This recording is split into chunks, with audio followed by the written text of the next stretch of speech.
মাশাল্লাহ মাশাল্লাহ। আমি মাছ বাইর করতেছি, আপনারা বলুন তো এগুলো কি মাছ বা কে কে চিনেন? এটা কি মাছ? এটা মাছ। আরেকটা বাইর করতেছি, এটা কি মাছ? কোনটা কি মাছ আপনারা বলুন, আমি একটা বাইর করতেছি আর দুইটা। একটা, এই একটা।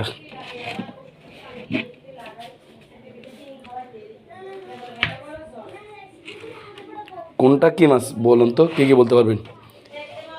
কে কে বলতে পারবেন কোনটা কি মাছ? এটা কি মাছ? আর এগুলো এটা কি মাছ? এটা কি মাছ? এটা কি মাছ? বলুন দেখি কে বলতে পারেন। আবার বলে দিচ্ছি, মাছগুলো নেওয়া হয়েছে 800 টাকা দিয়ে।